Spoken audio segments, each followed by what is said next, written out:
আমার স্বামী তারেক আমাকে হাসপাতালে নিয়ে এলো আমার গর্ভাবস্থা নিশ্চিত করার জন্য। যখন সে তার মায়ের ফোন কল ধরার জন্য বাইরে গেল, তখন নার্স আমার হাত শক্ত করে ধরল। সে সরাসরি আমার চোখের দিকে তাকিয়ে শান্ত স্বরে ফিসফিস করে বলল, এই গর্ভধারণ পূর্ণ করো না, এখনই পালিয়ে যাও, দেরি হবার আগেই। আমার বুক কেঁপে উঠল। আমি ওই মহিলাকে চিনতামই না, কেন সে এসব বলছে? সে আমার সম্পর্কে কি জানে? আমি একা সেখানে দাঁড়িয়েছিলাম, কিছুই বুঝতে পারছিলাম না। যখন তারেক হাসি মুখে ঘরে ফিরে এলো, আমি বুঝতে পারলাম আমার পুরো জীবন ভেঙে পড়ার মুখে। সবকিছু শুরু হয়েছিল ৩ মাস আগে, যখন আমি জানতে পারলাম আমি অন্তঃসত্ত্বা। আমি আর তারেক ২ বছর ধরে চেষ্টা করছিলাম। প্রতিটি নেতিবাচক পরীক্ষার ফলাফল ছিল আমার কাছে একটি ছুরিকাঘাতের মতো। যখনই আমার শাশুড়ি সুরাইয়া আমাকে জিজ্ঞেস করত যে আমাদের বাচ্চা কবে হবে, আমি বুকে এক ভারী পাথর অনুভব করতাম। তিনি সবসময় পরিষ্কার করে বলতেন যে সন্তানহীন স্ত্রীর কোনো মূল্য নেই। তিনি আমার সামনেই বলতেন এবং তার ছেলের দিকে এমনভাবে তাকাতেন যেন আমি কেবল একটি সাময়িক বাধা। যখন আমি অবশেষে পরীক্ষার স্ট্রিপে ২টি দাগ দেখলাম, আমি এতটাই কেঁদেছিলাম যে তারেক ভেবেছিল কিছু একটা ভুল হয়েছে। সে আমাকে ভালোবাসায় জড়িয়ে ধরল এবং কথা দিল যে আমরা কায়রোর সবচেয়ে সুখী পরিবার হব। সেই মুহূর্তে আমি তাকে বিশ্বাস করেছিলাম, সবকিছু বিশ্বাস করেছিলাম। ডাক্তারের অ্যাপয়েন্টমেন্ট ছিল এক বৃহস্পতিবার সকালে। তারেক জেদ করল সে সাথে যাবে। সে বলল সেই গর্ভাবস্থার প্রতিটি মুহূর্তে উপস্থিত থাকতে চায়। পথে সে একজন হকারের কাছ থেকে ডালিমের রস কিনল, কারণ আমি বলেছিলাম আমার বমি বমি ভাব হচ্ছে। গাড়িতে পুরো পথ সে আমার হাত ধরেছিল।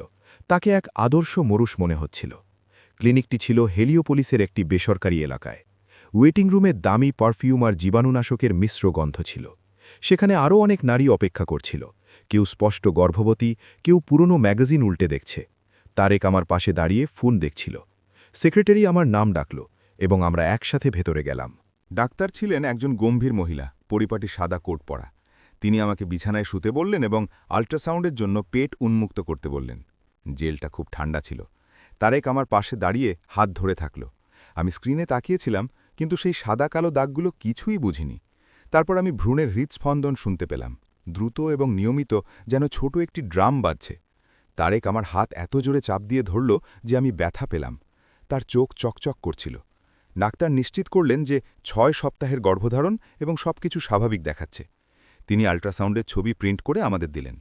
তারেক সেটা তার শার্টের পকেটে এমনভাবে রাখল যেন ওটা পৃথিবীর সবচেয়ে দামি সম্পদ।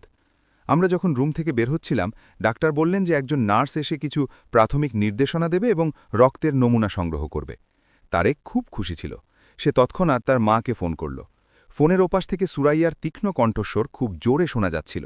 তারেক ভালো করে কথা বলার জন্য ঘর থেকে বাইরে গেল এবং বলল সে ২ মিনিটের মধ্যে ফিরছে। ঠিক তখনই নার্স ভেতরে এলো। সে একজন তরুণী, বয়স হয়তো ৩০-এর কাছাকাছি, নিচু করে পনিটেল করা কালো চুল। সে হালকা নীল ইউনিফর্ম পরা ছিল এবং হাতে সিরিঞ্জ ও টিউব ভর্তি একটি ট্রে ছিল। কিন্তু কোনো কিছু করার আগে সে দরজাটা বন্ধ করে দিল। এই কাজটা আমার কাছে অদ্ভুত মনে হলো। সে বিছানার কাছে এলো যেখানে আমি তখনও বসেছিলাম। সে আমার ডান হাত ২ হাতে শক্ত করে ধরল এবং আমার চোখের গভীরে তাকাল। তার চাহনি পেশাদার ছিল না, বরং এমন একজনের মতো মনে হচ্ছিল যে খুব ভীত বা হয়তো খুব দয়া অনুভব করছে। তারপর সে খুব নিচু স্বরে কোনোমতে বলল, এই গর্ভধারণ পূর্ণ করো না, এখনই পালিয়ে যাও, দেরি হওয়ার আগেই। আমি স্তব্ধ হয়ে গেলাম। আমার মুখ হা হয়ে গেল, কিন্তু কোনো শব্দ বের হল না। সে আমার হাত ছেড়ে দিল এবং ট্রে গুছিয়ে রক্ত সংগ্রহের প্রস্তুতি নিতে শুরু করল যেন কিছুই হয়নি। আমার শরীর কাঁপছিল। আমি ক্ষীণ স্বরে জিজ্ঞেস করতে পারলাম, কেন, আপনি কি বোঝাতে চাইছেন? সে উত্তর দিল না, শুধু আমার বাহুতে ব্যান্ডেজ বাঁধল এবং অ্যালকোহল দিয়ে জায়গাটা পরিষ্কার করল। আমি আবার চেষ্টা করলাম, দয়া করে আমাকে বুঝিয়ে বলুন কি হচ্ছে। সুইটা আমার শিরায় ঢুকল এবং প্রথম টিউবে রক্ত জমতে শুরু করল। তার চোখ ছিল নিজের কাজের দিকে, কিন্তু আমি দেখতে পাচ্ছিলাম সে খুব টেনশনে আছে। তারপর সে একদম নিচু স্বরে ফিসফিস করে বলল, আমি ওর পরিবারকে চিনি, আমি এটা আগে হতে দেখেছি। সে আর কিছুই বলল না। রক্ত নেওয়া শেষ করে সে আমার হাতে তুলা লাগিয়ে দিল এবং পেছনে না তাকিয়েই দ্রুত ঘর থেকে বেরিয়ে গেল। আমি সেখানে বসে নিজের হৃৎপিণ্ডে দ্রুত স্পন্দন শুনতে পাচ্ছিলাম। সে কি বোঝাতে চাইল? সে এটা আগে হতে দেখেছে? তারেকের পরিবারে কি হয়েছে? কিছুক্ষণ পর তারেক হাসি মুখে ফোন হাতে ঘরে ঢুকল। মা খুশিতে আত্মহারা। সে এই সপ্তাহান্তে উদযাপনের জন্য আমাদের ডিনারে ডাকতে চায়। আমি হাসার চেষ্টা করলাম, কিন্তু আমার ঠোঁট শুকিয়ে গিয়েছিল। সে কিছুই লক্ষ্য করল না বা করার ভান করল না।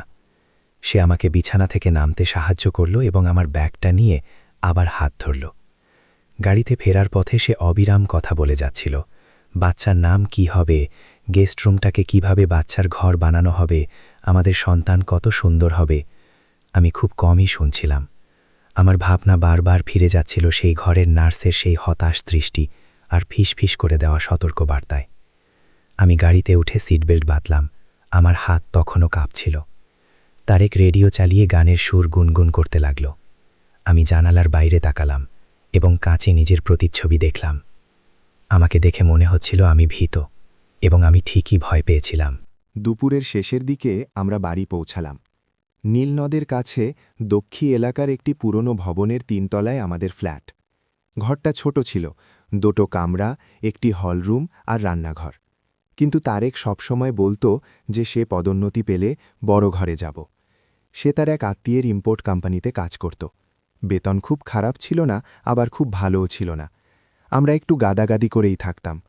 ঘরে ঢুকেই তারেক কম্পিউটারে বসল, বলল লাঞ্চের আগে কিছু রিপোর্ট পাঠাতে হবে। আমি রান্নাঘরে গিয়ে চাল আর ডাল ধুতে শুরু করলাম। চাল ধোয়ার সময়ও আমার হাত কাঁপছিল। সেই নার্সের কথাগুলো আমার মাথা থেকে বের হচ্ছিল না। পালিয়ে যাও, দেরি হওয়ার আগেই, আমি ওর পরিবারকে চিনি। এটা কী ধরনের গল্প? আমি আর তারেক 3 বছর ধরে বিবাহিত। এক বন্ধুর বিয়েতে আমাদের পরিচয়। সে ভদ্র ছিল, যত্নবান ছিল, তার স্থায়ী চাকরি ছিল। আমার পরিবার প্রায় সাথেই আমাদের বিয়েতে রাজি হয়েছিল। একমাত্র ছায়া ছিল সুরাইয়া। আমার শাশুড়ি সবসময় কঠিন, হস্তক্ষেপকারী এবং নিয়ন্ত্রণপ্রিয় ছিলেন। কিন্তু আমি ভেবেছিলাম সব শাশুড়িই বোধহয় এমন হয়। আমি ভেবেছিলাম সময়ের সাথে সব ঠিক হয়ে যাবে, কিন্তু ঠিক হয়নি। সুরাইয়া প্রতিদিন ফোন করত, না জানিয়ে চলে আসত, আমার জিনিসে হস্তক্ষেপ করত। সে আমার রান্নার, কাপড়ের এবং ঘর পরিষ্কার করার পদ্ধতির সমালোচনা করত। তারেক কখনও আমার পক্ষ নিয়ে কথা বলেনি। সে বলতো এটা তার মায়ের স্বভাব এবং আমাকে ধৈর্য ধরতে হবে। আমি আমার রাগ গিলে ফেলতাম এবং সবকিছু ঠিক আছে এমন ভান করতাম। কিন্তু এখন সেই নার্স আমার জীবনের মাঝখানে একটা বোমা ফাটিয়ে দিয়েছে। আমি ওর পরিবারকে চিনি। আমি এটা আগে হতে দেখেছি। সে ঠিক কি দেখেছে, কার সাথে দেখেছে? তারেকের কি আমার আগে অন্য কোনো স্ত্রী ছিল? সে তো কখনো কিছু বলেনি। নাকি তার বোনের সাথে কিছু হয়েছিল? আমার মাথা ঘুরছিল। আমি চুলা বন্ধ করে রান্নাঘরে চেয়ারে বসলাম। আমাকে জানতে হবে কি ঘটছে, কিন্তু কিভাবে? সেই নার্সের সাথে যোগাযোগ করার কোনো উপায় আমার কাছে ছিল না। আর যদি আমি হাসপাতালে গিয়ে তার সাথে কথা বলতে চাই, তবে তারেক সন্দেহ করবে। ঠিক সেই মুহূর্তে তারেক রান্নাঘরে এলো, তখনও ফোমের দিকে তাকিয়ে। তুমি ঠিক আছো তো? তোমাকে খুব শান্ত দেখাচ্ছে। আমি মিথ্যে করে হাসলাম। শুধু স্বাভাবিক গর্ভাবস্থার ক্লান্তি, আর কিছু না। সে আমার কপালে চুমু খেল। একটু বিশ্রাম নাও, দুপুরে লাঞ্চের পর আমি বাইরে যাব কিছু কাজ শেষ করতে। আমি জিজ্ঞেস করলাম কি কাজ। সে অস্পষ্ট উত্তর দিল, অফিসের কিছু কাগজপত্রের কাজ। আমরা নিঃশব্দে লাঞ্চ করলাম। সে দ্রুত খেয়ে বেরিয়ে গেল এবং বলল বিকেলে ফিরবে।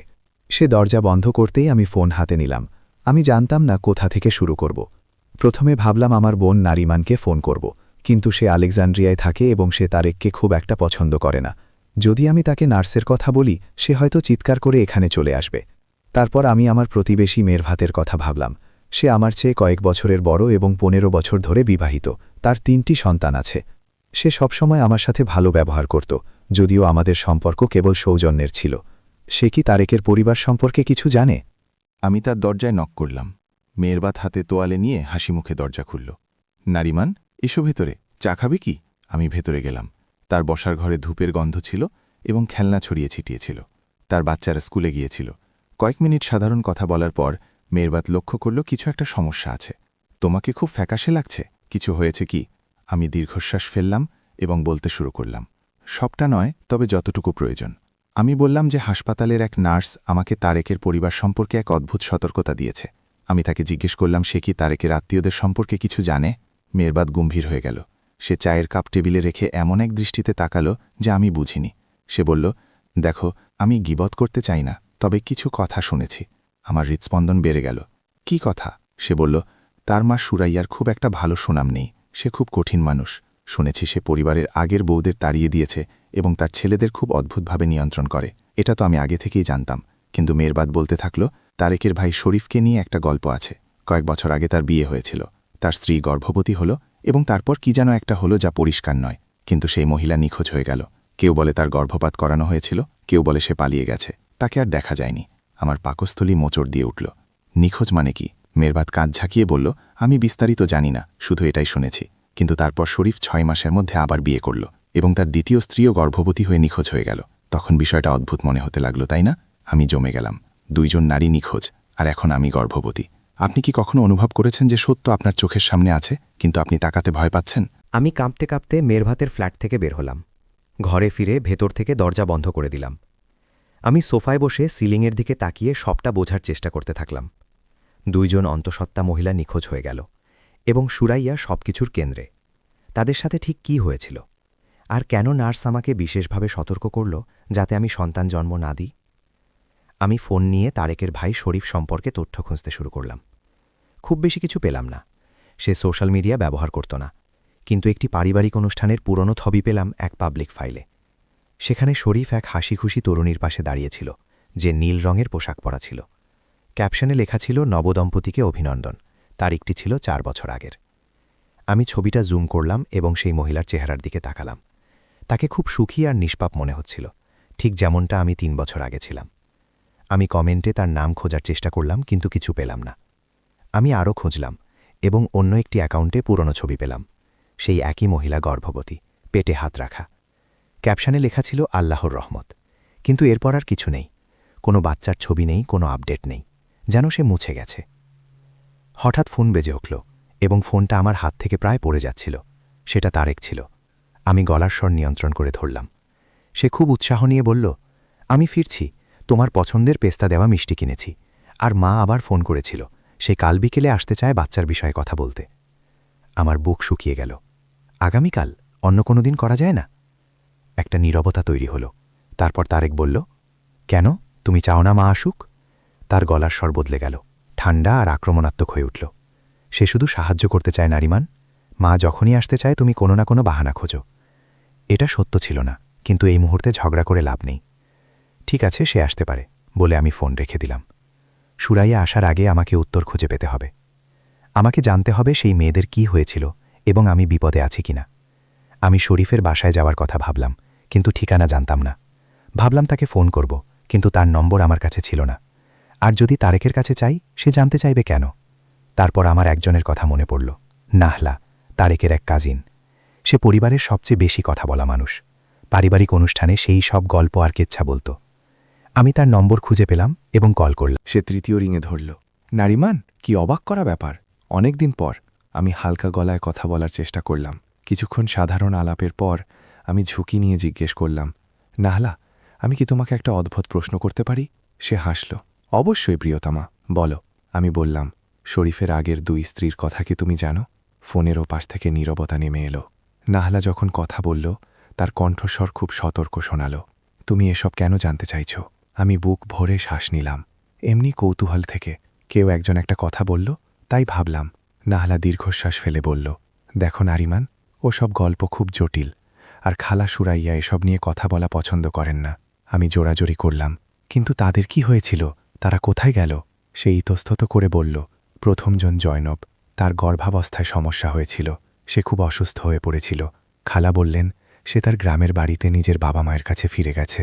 আর দ্বিতীয়জন রাউয়া, তার ক্ষেত্রেও ব্যাপারটা টেকেনি। আমি বিস্তারিত জানি না। সেও চলে গেছে এবং কেউ তাকে নিয়ে মাথা ঘামায়নি, কেউ তাদের খুঁজতেও যায়নি। নাহলা ম্লান করে হাসল। নারিমান, পরিবার আলাদা হয়ে যায়, এমনটা হয়। শরীফ এখন ভালো আছে, সে আবার বিয়ে করেছে এবং তার সন্তান আছে। কেন পুরনো কাসন্দি ঘাটছ? পুরনো কাসন্দি, কারণ সেটা এখন আমার দরজায় করা নাড়ছে। আমি জিজ্ঞেস করলাম, তুমি কি সেই মেয়েদের সাথে দেখা করেছিলে, কথা বলেছিলে? নাহলা এড়িয়ে যাওয়ার চেষ্টা করল। আমি তাদের কয়েকবার দেখেছি। তারা খুব শান্ত থাকত, যেন তাদের কোনো অস্তিত্বই নেই। পারিবারিক অনুষ্ঠানে তারা খুব একটা আসত না, এলেও আগে ভাগে চলে যেত। আমিও তো তেমনই ছিলাম, শান্ত। সবসময় অনুষ্ঠান থেকে আগে ভাগে পালানোর চেষ্টা করতাম, সুরাইয়াকে এগিয়ে চলতাম। আমার শির দ্বারা দিয়ে ঠান্ডা স্রোত বয়ে গেল।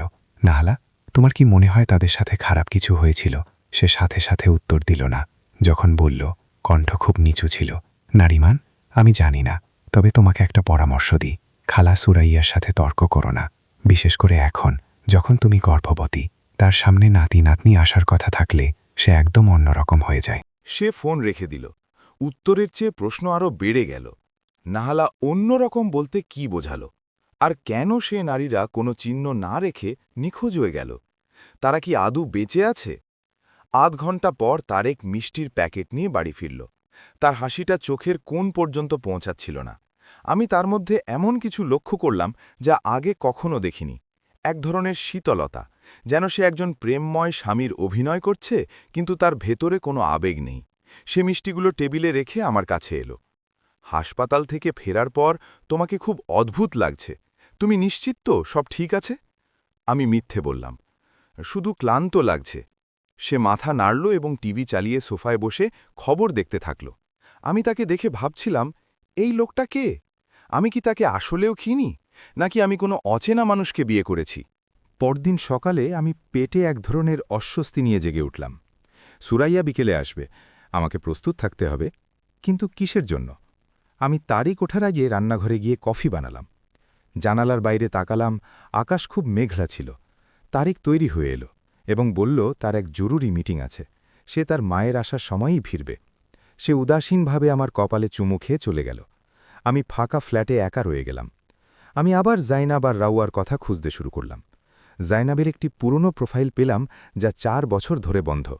তার শেষ ছবি ছিল গর্ভবতী অবস্থায় শরীফের পাশে হাসি মুখে। এরপর আর কোনো পোস্ট নেই, কোনো জীবনের চিহ্ন নেই। রাউয়ার তো কোনো হদিসই পেলাম না। আমি এক ঝুঁকিপূর্ণ কাজ করার সিদ্ধান্ত নিলাম। আমি সেই হাসপাতালে ফোন করলাম যেখানে পরীক্ষা করিয়েছিলাম এবং সেই নার্সের সাথে কথা বলতে চাইলাম। রিসেপশনিস্ট তার নাম জানতে চাইল। আমি তার নাম জানতাম না, শুধু বর্ণনা দিলাম। নীল ইউনিফর্ম, পনিকেল করা চুল, বয়স 30-এর মতো। অনেকক্ষণ অপেক্ষার পর তারা জানালো সেই নার্সের নাম সানা, কিন্তু সে আজ ছুটিতে আছে এবং সোমবারের আগে ফিরবে না। এখন অন্তত আমার কাছে একটা নাম আছে। আমি তাকে আমার নাম আর নম্বর দিয়ে একটা মেসেজ রেখে দিলাম যে আমি তার সাথে কথা বলতে চাই। সময় খুব ধীরে কাটছিল। আমি ঘর গোছালাম, চা বানালাম, বিস্কুট সাজালাম, সবই সুরাইয়াকে স্বাগত জানানোর জন্য। ঠিক 3টের সময় দরজায় 3টি শক্ত আর কর্কশ টোকা পড়ল। দরজা খুলে দেখলাম তিনি সেখানে দাঁড়িয়ে, লম্বা, কৃশকায়, মুখে রেশমি হিজাব শক্ত করে বাঁধা। তার চোখগুলো ছিল পাথরের মতো কঠিন। নারিমান, তার কণ্ঠস্বর আদেশসূচক ছিল। তারেক কোথায়? আমি বললাম সে আসছে। তিনি ডাকার অপেক্ষা না করেই ভেতরে ঢুকে সোফায় এমনভাবে বসলেন যেন তিনিই এই বাড়ির মালিক। তিনি ব্যাগটা রেখে পা তুলে বসলেন। তাহলে তুমি শেষ পর্যন্ত গর্ভবতী হলে। আমি তো ভেবেছিলাম তুমি এটার যোগ্যই নও। আমি রাগ চেপে বললাম, হ্যাঁ, আমরা খুব খুশি। তিনি আমাকে উপর থেকে নিচ পর্যন্ত দেখলেন। খুশি? তোমাকে অসুস্থ আর ফ্যাকাশে লাগছে, ঠিকমতো খাও তো? আমি বললাম যে আমি খাচ্ছি। তিনি আভিজাত্যের সাথে দীর্ঘশ্বাস ফেলে বললেন, তোমাকে এখন নিজের আরও বেশি যত্ন নিতে হবে, কারণ তুমি এখন আর একা নও। এই বিষয়টি শুধু তোমাকে নিয়েই। তুমি এই পরিবারের বংশধরকে বহন করছো, তারেকের প্রথম সন্তান। আমি চুপচাপ চা এগিয়ে দিলাম। সুরাইয়া কাপটি নিলেন এবং ধীরে ধীরে চুমুক দিলেন। তিনি ফ্ল্যাটের প্রতিটি কোণ গভীরভাবে পর্যবেক্ষণ করে আত্মবিশ্বাসের সাথে বললেন, একটি বাচ্চার জন্যই জায়গাটি খুবই ছোট, তোমাদের আরও বড় জায়গার প্রয়োজন হবে। আমি খুব একটা গুরুত্ব না দিয়ে মাথা নাড়ালাম। তিনি বলতে থাকলেন, সম্ভবত আমার বাড়ির কাছাকাছি চলে আসাটাই তোমাদের জন্য ভালো হবে। এতে বাচ্চা হওয়ার পর আমি তোমাদের সাহায্য করতে পারব। সুরাইয়ের কাছাকাছি থাকার কথা ভেবেই আমি শিউরে উঠলাম। আমি শান্তভাবে বললাম, দেখব, এখনও অনেক সময় বাকি আছে। তিনি ভ্রু কুঁচকে বললেন, সময় বাকি নেই নারিমান, গর্ভাবস্থা খুব দ্রুত কেটে যায়। এখন থেকেই পরিকল্পনা করা উচিত। আর তোমাকে আমার কথা শুনতে হবে। আমি 3টি সন্তান বড় করেছি, আমি জানি আমি কি বলছি। ঠিক সেই মুহূর্তে তারেক এলো। সে হাসি মুখে ঘরে ঢুকে মায়ের গালে চুমু খেল। মা, দেরি হওয়ার জন্য ক্ষমা করো। সুরাইয়া এমনভাবে হাসলেন যার সাথে তার চোখের শীতলতার কোনো মিল ছিল না। বাবা, এখানে বসো, আমরা বাচ্চা নিয়ে কথা বলি। তারা প্রায় 1 ঘণ্টা কথা বলল। সুরাইয়া উপদেশের ছলে একের পর এক আদেশ দিচ্ছিলেন। আমাকে কি খেতে হবে, কিভাবে ঘুমাতে হবে, কোন ডাক্তারের কাছে যেতে হবে। তারেক সব কিছুতেই রাজি হচ্ছিল। সেই আসরে যেন আমি অদৃশ্য হয়ে গিয়েছিলাম।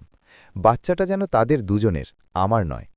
এক পর্যায়ে তিনি আমার দিকে তাকিয়ে বললেন, বাচ্চা হলে তুমি চাকরিটা ছেড়ে দেবে, তাই না? আমি পাড়ার একটি ছোট কাপড়ের দোকানে কাজ করতাম।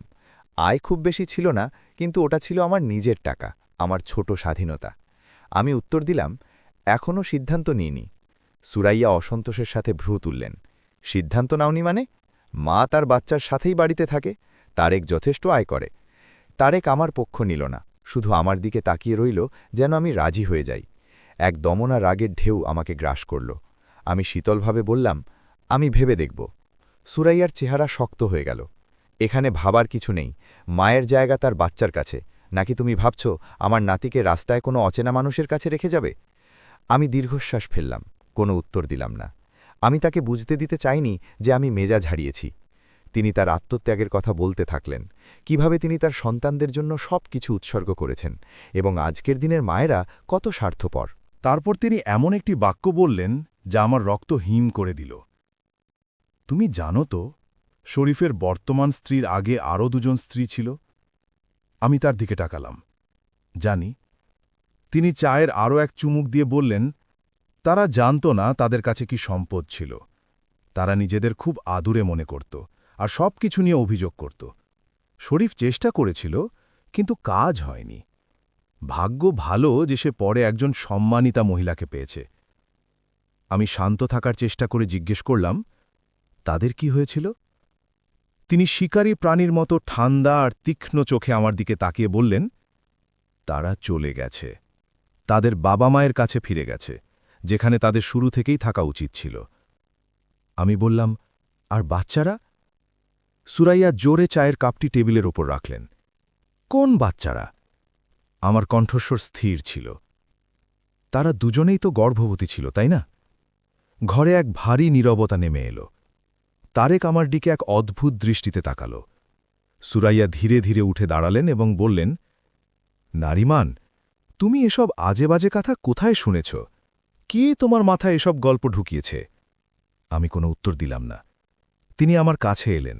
তার তীব্র পারফিউমের গন্ধে আমার দম বন্ধ হয়ে আসছিল। তিনি নিচু স্বরে বললেন, এই সব গল্প তোমার জানার বিষয় নয়। নিজের গর্ভাবস্থা আর স্বামীর খুশির দিকে খেয়াল দাও, না হলে তোমার পরিণতিও অন্যদের মতো হবে।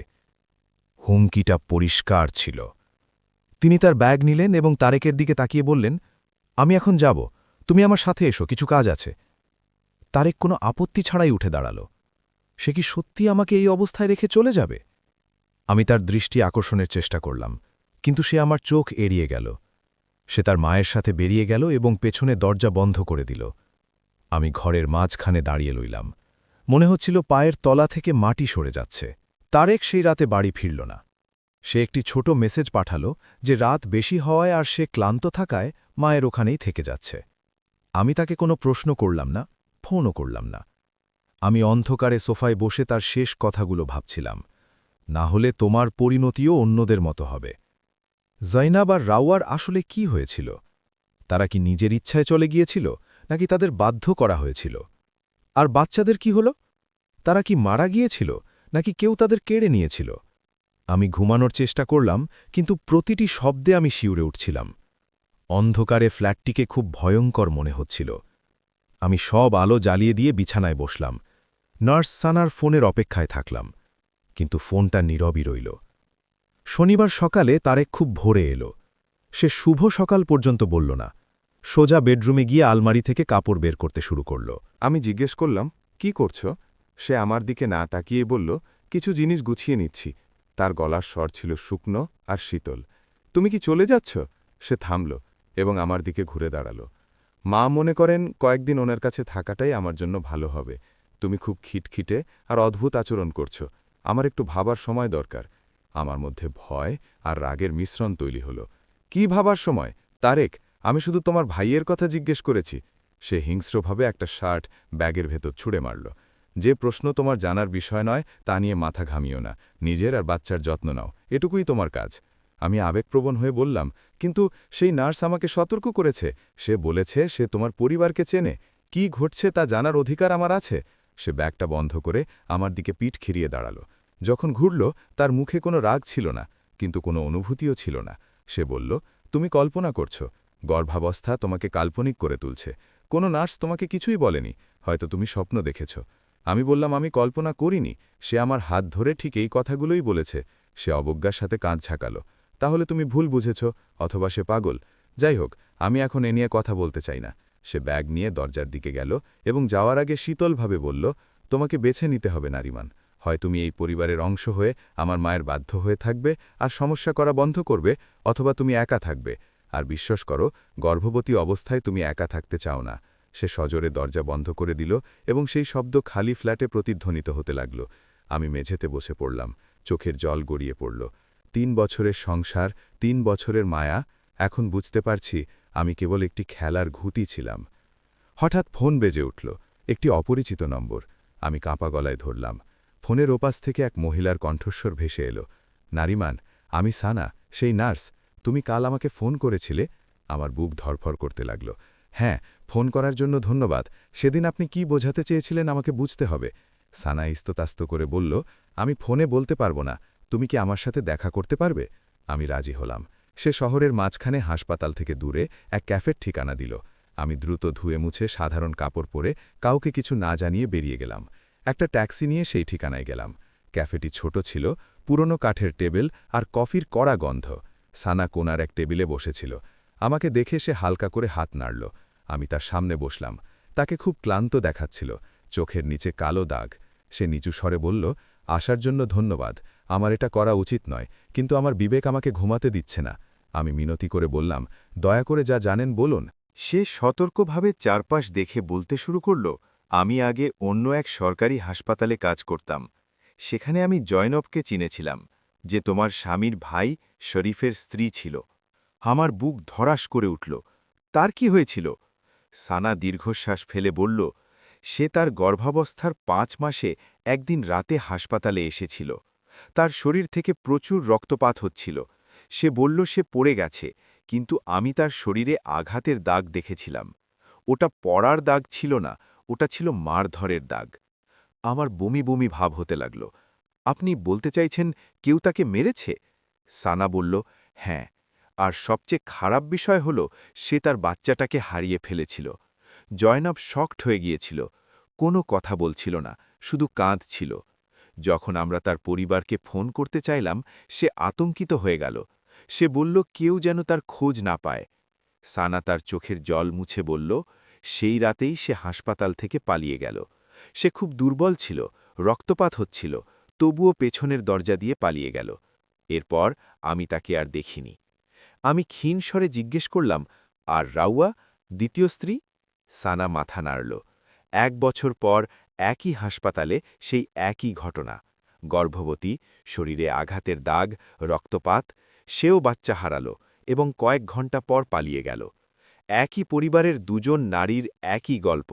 এটা কাকতালীয় নয় নারিমান। আমি জিজ্ঞেস করলাম, তাদের সাথে এটা কে করল? শরীফ? সানা সরাসরি আমার চোখের দিকে তাকিয়ে বলল, আমি জানি না, তবে আমি জানি তার মা এতে জড়িত ছিল। রাউয়া যখন হাসপাতালে ছিল, সুরাইয়া সেখানে এসেছিলেন। তিনি 20 মিনিট রাউয়ার ঘরে ছিলেন এবং তিনি বেরিয়ে আসার পর রাউয়া খুব আতঙ্কিত হয়ে পড়েছিল। সেই রাতেই সে নিখোঁজ হয়ে গেল। আমি ভয়ে কাঁপছিলাম। আর আমাকে কেন সতর্ক করলেন? কেন মনে হলো আমি বিপদে আছি? সানা টেবিলের ওপর আমার হাত ধরল। কারণ যখন আমি তোমাকে তারেকের সাথে দেখলাম আর ভাইলে পরিবারের নাম দেখলাম, আমার সব মনে পড়ে গেল। যখন সে ঘর থেকে বের হলো, আমি বুঝলাম এটাই তোমাকে সতর্ক করার একমাত্র সুযোগ। নারিমান, এই পরিবার খুব বিপজ্জনক। সুরাইয়া সব নিয়ন্ত্রণ করেন। তিনি তার ছেলেদের বউদের কোনো কথা সহ্য করেন না। আর তারা গর্ভবতী হলে তার নিষ্ঠুরতা বেড়ে যায়। বাচ্চাটা যেন শুধুই তার। আমি বিভ্রান্ত হয়ে বললাম, কিন্তু কেন? কেন তিনি তার নিজের নাতনি নাতনিদের ক্ষতি করবেন? সানা ধীরে ধীরে আমার হাত ছেড়ে দিয়ে বলল, জানি না। আমি শুধু জানি তোমার উচিত তাদের থেকে দূরে সরে যাওয়া যত দ্রুত সম্ভব। ঠিক সেই মুহূর্তে ক্যাফের দরজা সজোরে খুলে গেল। আমি তাকিয়ে দেখলাম তারেক দরজায় দাঁড়িয়ে আছে। তার চেহারায় আগে কখনো না দেখা এক হিংস্রতায় ভরা। তার দৃষ্টিতে ঘৃণা ছিল, আর তার পাশে দাঁড়িয়েছিল সুরাইয়া, তার হাত দুটো বুকের কাছে ভাঁজ করা আর মুখে এক শীতল হাসি। সানার মুখ ফ্যাকাশে হয়ে গেল। সে ফিসফিস করে বলল, ওরা কিভাবে জানল তুমি এখানে? তারেক রাগান্বিত পদক্ষেপে আমাদের টেবিলের সামনে এসে দাঁড়ালো। সে নিচু কিন্তু ক্রুদ্ধ স্বরে বলল, তাহলে তুমি আড়ালে এই কাজ করছিলে? আমার পরিবারের নামে এই মিথ্যেবাদীর কাছে মিথ্যে গল্প শুনছ? আমি চেয়ার থেকে উঠে দাঁড়ালাম। এগুলো মিথ্যে নয়। জয়নব আর রাওয়ার সাথে কি হয়েছে আমি সব জেনেছি। সুরাইয়া এগিয়ে এলেন। তার মুখ শান্ত হলেও চোখে শয়তানি ছিল। তুমি কিছুই জানো না মেয়ে। ওই মেয়েরা দুর্বল ছিল। তারা জানত না কিভাবে স্ত্রী হতে হয়, কিভাবে নিজেদের সঁপে দিতে হয়, আর তারা তার মূল্য দিয়েছে। আমি চিৎকার করে বললাম, মূল্য কি গর্ভপাত আর মারধর? ক্যাফেতে থাকা মানুষরা আমাদের দিকে তাকাতে শুরু করল।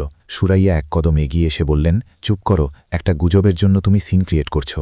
আমি তারেকের দিকে তাকালাম। তুমি কি সব জানতে? তুমি জানতে তোমার ভাই ওই মেয়েদের মেরেছে? তারেক কোনো উত্তর দিল না। সে শুধু তার মায়ের দিকে তাকিয়ে রইল যে মা তাকে কি করতে বলেন। ঠিক সেই মুহূর্তে আমি বুঝতে পারলাম তারেক এ বাড়ির কর্তা নয়। সুরাইয়া সব নিয়ন্ত্রণ করেন। সে কেবল একটি পুতুল। সুরাইয়া আঙুল উঁচিয়ে আমার দিকে ইশারা করে বললেন, এখনই বাড়ি চলো। এই মিথ্যেবাদী যা বলেছে সব ভুলে যাও। বাচ্চার যত্ন নাও আর কথা শোনো, না হলে তোমার পরিণতিও অন্যদের মতো হবে। আমি কাঁপতে থাকা সানার দিকে তাকালাম, তারপর তারেকের দিকে, যে চোখ সরিয়ে নিল। শেষে সুরাইয়ার দিকে তাকালাম, যে আমাকে অবজ্ঞার সাথে দেখছিল। আমি সিদ্ধান্ত নিয়ে নিলাম। আমি চেয়ার থেকে ব্যাগ নিয়ে সরাসরি সুরাইয়ার দিকে তাকিয়ে বললাম, আমি আর ফিরব না। আমার কণ্ঠস্বর একটুও কাঁপল না। সুরাইয়া এক তিক্ত হাসি দিয়ে বললেন, ফিরবে না মানে? কোথায় যাবে তুমি? তোমার কিছু নেই, টাকা নেই, পরিবার নেই, কেউ নেই। আমি বললাম, আমি আছি আর আমার বাচ্চা আছে, এটাই যথেষ্ট। আমি তারেককে না দেখেই পাশ কাটিয়ে বেরিয়ে গেলাম। আমার পা কাঁপছিল, কিন্তু আমি দুর্বলতা দেখাতে চাইনি। পেছন থেকে সুরাইয়া চিৎকার করে বললেন, যদি এই দরজা দিয়ে বেরিয়ে যাও তবে আর ফিরতে পারবে না, আর এই বাচ্চার কোনো বাবা থাকবে না। আমি দরজায় থেমে ঘুরে দাঁড়ালাম। আমার ছেলের বাবা না থাকা ভালো, কিন্তু একজন কাপুরুষ বাবা আর খুনি দাদি থাকা ভালো নয়। আমি ক্যাফে থেকে বেরিয়ে গেলাম। তারেক আমাকে ডাকছিল, কিন্তু আমি থামিনি। আমি দ্রুত ফুটপাত দিয়ে হেঁটে একটি ট্যাক্সি নিলাম। চালককে বললাম আমাকে আলেকজান্ড্রিয়া নিয়ে যেতে। সে আয়নায় আমাকে দেখে বলল, আলেকজান্ড্রিয়া তো অনেক দূর, অনেক টাকা লাগবে। আমি ব্যাগ থেকে সব টাকা বের করে তাকে দেখালাম। সে টাকা গুনে বলল, ঠিক আছে। 3 ঘন্টার সেই পথে আমি আমার বোন নারিমানকে কল করলাম। আমি তাকে সব বললাম, কিছু লুকালাম না। সে শেষ পর্যন্ত সব শুনল এবং বলল, তুমি শুধু এফেসোরে এসো, সব ঠিক হয়ে যাবে। আমি বিকেলে আলেকজান্ড্রিয়া পৌঁছালাম। আকাশ তখন কমলা রং ধারণ করেছিল আর সমুদ্র চিকচিক করছিল। আমার বোন তার বাড়ির গেটে অপেক্ষা করছিল। আমাকে দেখেই সে জড়িয়ে ধরল। আমি ভেঙে পড়লাম। পুরো পথের জমানো কান্না কেঁদে ফেললাম। সে আমাকে ভেতরে নিয়ে গেল, চা বানালো আর আমার কাঁধে একটি কম্বল জড়িয়ে দিল। সে বলল, তুমি ঠিক কাজ করেছ, দেরি হওয়ার আগেই পালিয়ে এসেছ। আমি তাকে সানার বলা সব গল্প বললাম। সে আতকে উঠে বলল, নারিমান, তোমাকে থানায় ডায়েরি করতে হবে। ওই মেয়েরা নিখোঁজ হওয়াটা অপরাধ হতে পারে। আমি ভাবলাম বিষয়টা কঠিন হবে, কারণ জয়নব আর রাওয়া পালিয়ে গিয়েছিল, কোনো লাশ বা প্রমাণ নেই। তবু পরদিন আমরা থানায় গেলাম। যে পুলিশ অফিসার আমাদের সাথে কথা বললেন, তাকে দেখে মনে হচ্ছিল তিনি এমন অনেক গল্প শুনেছেন। তিনি সব নোট করলেন, কিন্তু তার গলায় খুব একটা ভরসা ছিল না। তিনি বললেন, অনেক সময় পারিবারিক ঝগড়ায় মানুষ বাড়ি ছেড়ে চলে যায়, তার মানেই যে অপরাধ হয়েছে তা নয়। আমি জোর দিলাম, নাম, ঠিকানা আর হাসপাতালের নাম দিলাম। তিনি তদন্তের প্রতিশ্রুতি দিলেন। আমরা থানা থেকে বের হলাম। বোন আমার হাত ধরে বলল, অন্তত একটা রেকর্ড থাকল। পরের কয়েকদিন তারেক অনেকবার যোগাযোগের চেষ্টা করল। সে মেসেজ পাঠালো যে আমাদের কথা বলা দরকার। আমি বাড়িয়ে বলছি, তার মা আমার ভালোই চেয়েছিলেন। আমি তার নম্বর ব্লক করে দিলাম। সুরাইয়াও হুমকি দিয়ে মেসেজ পাঠাতে শুরু করলেন যে আমি পরে পৌঁছাব। 2 সপ্তাহ পর একটি অপরিচিত নম্বর থেকে ফোন এলো। আমি সতর্কভাবে ধরলাম। সেটা ছিল আমার কাজিন নাহলা। নারিমান, আমি সব শুনেছি, তুমি ঠিক আছো তো? আমি অবাক হলাম। আমি ঠিক আছি, তুমি? সে ইতস্তত করে বলল, দেখো, আমার তোমার সাথে কথা বলা উচিত নয়, কিন্তু একটা কথা বলতে হবে। খালা সুরাইয়া সবাইকে বলছেন যে তুমি পাগল হয়ে গেছ, তুমি মিথ্যে গল্প বানাচ্ছ। আমি অবাক হলাম না। তুমি কি ওনাকে বিশ্বাস করো নাহলা? নাহলা দীর্ঘশ্বাস ফেলে বলল, না, বিশেষ করে আমি জয়নবকে খুঁজে পাওয়ার পর থেকে নয়। আমার হৃৎস্পন্দন বেড়ে গেল। তুমি জয়নবকে খুঁজে পেয়েছ? নাহলা বলল, হ্যাঁ, সে বেঁচে আছে। সে গ্রামের এক ছোট শহরে তার মায়ের সাথে থাকে। আমি তার সাথে কথা বলেছি নারিমান। ওই মহিলার সাথে ওরা যা করেছে তা ভয়াবহ। সে এখনও দুঃস্বপ্ন দেখে। নাহলা তখন কাঁদছিল। সে বলল, খালা সুরাইয়া জয়নবকে এত মেরেছিলেন যে তার গর্ভপাত হয়ে গিয়েছিল। খালা বলতেন সে মা হওয়ার যোগ্য নয়, আর শরীফ তার বউকে বাঁচাতে কিছুই করেনি। আমার বমি বমি ভাব হতে লাগল। আর রাওয়া? নাহলা ফুপিয়ে উঠল। রাওয়ার কোনো হদিস পায়নি, কেউ জানে না সে কোথায়। নারিমান, আমার ভয় হচ্ছে সে হয়তো আর বেঁচে নেই। আমি কাঁপতে কাঁপতে ফোন রেখে দিলাম। আমার বোন আমাকে জড়িয়ে ধরল। তুমি সঠিক সময়ে পালিয়েছ। তুমি নিজের আর বাচ্চার জীবন বাঁচিয়েছ। আজ আমার ছেলের বয়স 2 বছর। আমি যখন এটা লিখছি সে পাশের ঘরে ঘুমাচ্ছে। সে খুব শক্তিশালী আর হাসি খুশি একটি ছেলে। সে তার বাবাকে চেনে না, তার দাদিকে চেনে না, আর আমার ওপর নির্ভর করলে সে কোনোদিন তাদের চিনবেও না। পালিয়ে আসার 6 মাস পর আমার তালাক হয়ে গিয়েছিল। তারেক কোনো বাধা দেয়নি। সম্ভবত সুরাইয়া তাকে বলেছিল আমাকে ছেড়ে দিতে, অথবা সে বুঝেছিল যে সে হেরে গেছে। আমি কোনো খোরপোশ চাইনি, কিছু নিইনি, কিন্তু আমার বাচ্চাকে ওই পরিবারের সাথে ভাগ করে নিতে হয়নি। এটাই বড় পাওয়া। আমার বাচ্চার 1 বছর বয়সে আমি আবার কাজে ফিরেছি। আমার বোন বাচ্চার দেখাশোনা করে যখন আমি বাইরে থাকি। আমি একটি ছোট ভাড়া ফ্ল্যাটে থাকি। সাদাসিধে জীবন, কিন্তু আমি স্বাধীন, আর আমার বাচ্চা নিরাপদ। সানার সাথে আমার আর দেখা হয়নি, কিন্তু আমি প্রতিদিন তার কথা ভাবি। তার সেই সতর্কবার্তা আমার জীবন বাঁচিয়েছিল। সে না থাকলে হয়তো আমার পরিণতিও জয়নবের মতো হতো, অথবা রাওয়ার মতো, যাকে আজও কেউ খুঁজে পায়নি। মাঝে মাঝে ভাবি, আমি কি ঠিক করেছি? আমার কি ওখানে থেকে ভেতর থেকে সব বদলানোর চেষ্টা করা উচিত ছিল? কিন্তু তারপর আমি আমার বাচ্চার দিকে তাকাই এবং উত্তর পাই, হ্যাঁ, আমি ঠিক করেছি। কারণ সে বেঁচে আছে, সে সুখী। সে এমন এক বাড়িতে বড় হবে না যেখানে নারীদের মারা হয় আর ভ্রূণকে নিজের সম্পত্তি ভাবা হয়। আমি সেই দানবকে ধ্বংস করতে পারিনি, কিন্তু আমি তার থেকে পালিয়ে বাঁচতে পেরেছি। যদি আমার এই গল্প অন্য কোনো নারীকে সতর্ক করতে পারে, তবেই এটা সার্থক। যদি আপনি এটা পড়েন আর আপনার জীবনের সাথে আমার গল্পের মিল খুঁজে পান, যদি আপনার শাশুড়ি স্বৈরাচারী হয়, স্বামী আপনার পাশে না দাঁড়ায়, আর পরিবার আপনার দম বন্ধ করে দেয়, তবে সংকেতগুলো খেয়াল করুন। সেই গল্পগুলোর দিকে কান দিন যা কেউ বলতে চায় না। নিখোঁজ নারীদের কথা ভাবুন।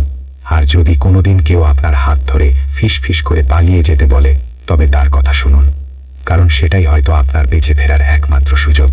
আপনি কি কখনো এমন কোনো সতর্কতা উপেক্ষা করেছেন যা আপনার জীবন বদলে দিতে পারত?